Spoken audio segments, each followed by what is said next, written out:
नमस्कार सभी को सरल ज्ञान चैनल में आप सभी का स्वागत है। पांडवों के वनवास के 13 वर्ष पूरे होने वाले थे। पांडवों की आंखों में अब एक उम्मीद थी कि उन्हें न्याय मिलेगा और वे सम्मान के साथ इंद्रप्रस्थ लौट सकेंगे। लेकिन तभी धृतराष्ट्र का एक संदेश पांडवों के लिए पहुंचता है कि तुम लोग वन में ही रहो और वहीं खुश रहो। इस संदेश ने पांडवों के अंदर जो उम्मीद जगी थी उसे मार डाला। पांडव समझ गए थे कि अब शांति से बैठने का कोई फायदा नहीं। अगर हमें अपना हक चाहिए तो हमें युद्ध करना ही पड़ेगा।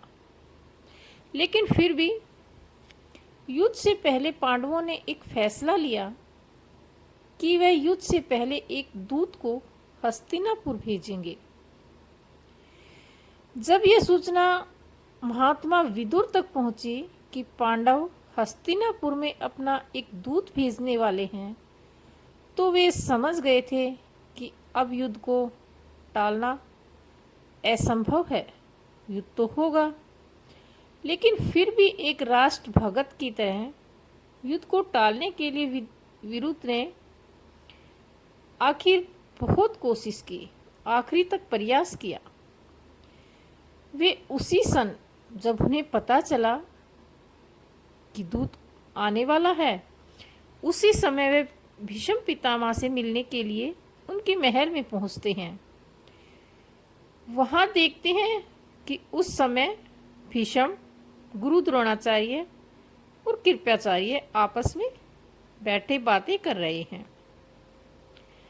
विदुर बहुत ही गंभीर स्वर में भीष्म से बोले, हे पितामह, मैं आपकी व्यवस्था को तो समझता हूँ कि आप इस राज सिंहासन से वचनबद्ध हैं, लेकिन कृपाचार्य और गुरु द्रोण की क्या व्यवस्था है जो ये महाराज धृतराष्ट्र को सत्य नहीं बताते, सत्य का सामना नहीं करवाते। महाराज, आप जो कर रहे हैं वह धर्म नहीं है।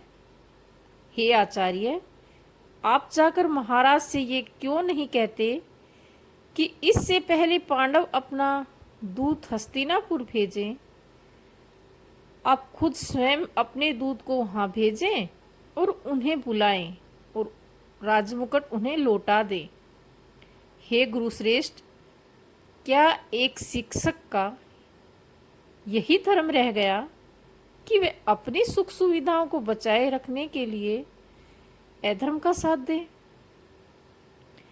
विदुर की इस बात को सुनकर गुरु द्रोणाचार्य बहुत क्रोधित हो जाते हैं और कहते हैं, बहुत कठोर शब्दों में विदुर से कहते हैं, मैं धर्म की परिभाषा बहुत अच्छे से जानता हूँ। महात्मा विदुर, मैंने वेद पढ़े हैं। धर्म और अधर्म में फर्क करना मुझे भी आता है। हस्तिनापुर की रक्षा ही मेरा धर्म है। इसलिए हे विदुर, मुझे धर्म का पाठ मत पढ़ाओ। लेकिन गुरु द्रोण जानते थे कि विदुर जो कह रहा है वो सच है। लेकिन वे ये भी जानते थे कि जो सुख सुविधा उन्हें मिली हुई है वे महाराज धृतराष्ट्र के कारण ही है। उन्हें गरीबी से जो मुक्ति मिली वो महाराजा धृतराष्ट्र के उपकारों के कारण ही। गुरु द्रोणाचार्य सत्य बोलने से डरते थे, बचते थे। गुरु द्रोण जानते थे कि धृतराष्ट्र अधर्म कर रहे हैं, लेकिन धृतराष्ट्र के किए गए उपकारों ने उन्हें मौन कर दिया। वो कुछ नहीं बोल सकते थे, क्योंकि कहते हैं ना, किसी का उपकार इतना नहीं लेना चाहिए कि वो गलत और सही बोल ही ना सके। विदुर ने गंभीर स्वर में कहा, आचार्य, आप हस्तिनापुर की रक्षा नहीं कर रहे हो, आप रक्षा कर रहे हो महाराज धृतराष्ट्र के पुत्र मोह की, दुर्योधन की अंधी आकांक्षाओं की। आप रक्षा कर रहे हो गांधार नरेश शुकनी के छल कपट की। और आप रक्षा करें कर्ण और दुशासन के असभ्य वीरता की। आप उसे बचा रहे हो आचार्य, जो यदि वो बच गया तो ना हस्तिनापुर बचेगा और ना भारतवंश की मर्यादा। लेकिन हे आचार्य, अब भी कुछ नहीं बिगड़ा। यदि आज भी आप बदल गए तो हस्तिनापुर उजड़ने से बदल सकता है, क्योंकि धर्म वही है जो समय रहते बदल जाए, जाग जाए। विदुर ने भीष्म पितामह से कहा, हे पितामह, आप इसी समय महाराजा के पास जाइए और उन्हें आदेश दीजिए कि वह अपना दूत भेजे पांडवों के पास और पांडवों को इंद्रप्रस्थ वापस बुलाएं और उनका राज्य आप उन्हें सौंप दे। अगर अब भी देर की तो फिर युद्ध होगा और उस युद्ध में ना आप बचेंगे और ना ही गुरु द्रोणाचार्य, ना ही हस्तिनापुर बचेगा, कुछ नहीं बच पाएगा। इतना सुनते ही गुरु द्रोणाचार्य फिर गुस्से में बोले, मुझे डराने की कोशिश कर रहे हो महात्मा विदुर, पर आप भूल रहे हो कि ये परशुराम शिष्य युद्ध से कभी नहीं डरता और ना ही तुम्हारी भविष्यवाणी से। यह सुनकर विदुर ने कहा, आचार्य विराट, युद्ध में आप भी थे ना, और भीषा पितामह भी थे, विशाल सेना भी थी और हस्तिनापुर के सारे वीर योद्धा भी थे। लेकिन हुआ क्या? अकेले अर्जुन ने सबको पराजित कर दिया। अब आप सोचिए आचार्य, अगर फिर से युद्ध हुआ तो उस पांडव सेना में अब अर्जुन अकेले नहीं हैं, बल्कि पांचों पांडव, कृष्ण और अनगिनत वीर योद्धा भी उनके साथ होंगे। क्या आप उनके सामने टिक पाएंगे?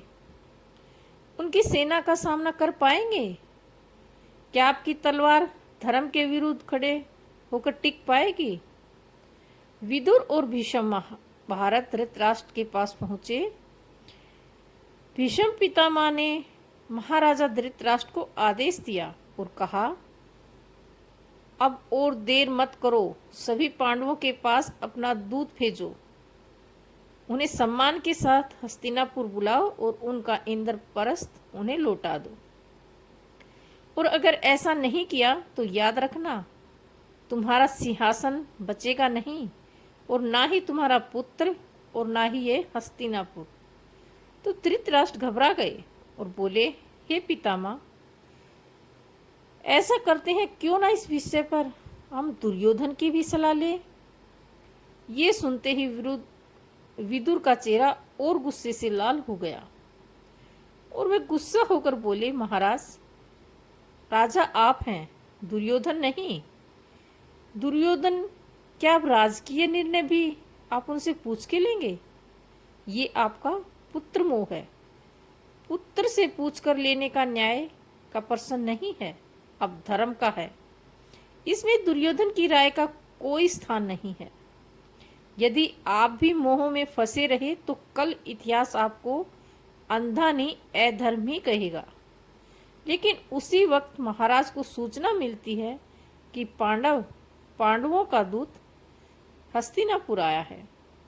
यह सुनकर विदुर और भीष्म दोनों चुपचाप वहां से चले जाते हैं। विदुर और हस्तिनापुर के महामंत्री थे। उन्होंने हर संभव प्रयास किया कि युद्ध ना हो, खून ना बहे, हस्तिनापुर भी सुरक्षित रहे और भारत वंश की मर्यादा भी बनी रहे। लेकिन धृतराष्ट्र के पुत्र मोह के कारण महाभारत जैसा विनाशकारी युद्ध हुआ। इस युद्ध में कौरवों की हार और पांडवों की जीत हुई। इसी युद्ध में धृतराष्ट्र का प्रिय पुत्र दुर्योधन भी मारा गया। तो ये थी आज की रहस्यमय कहानी। अगर इस वीडियो में आप अपनी कोई राय सलाह देना चाहते हैं तो कमेंट बॉक्स में के माध्यम से हमें अवश्य दें। वीडियो पसंद आई तो वीडियो को लाइक करें, शेयर करें और हमारे चैनल को सब्सक्राइब करना ना भूलें। बेल आइकन को अवश्य दबाएं ताकि हर सुबह 7 बजे वीडियो का नोटिफिकेशन आपको सबसे पहले मिले। आज बस इतना ही। कल फिर किसी एक नई रहस्यमय कहानी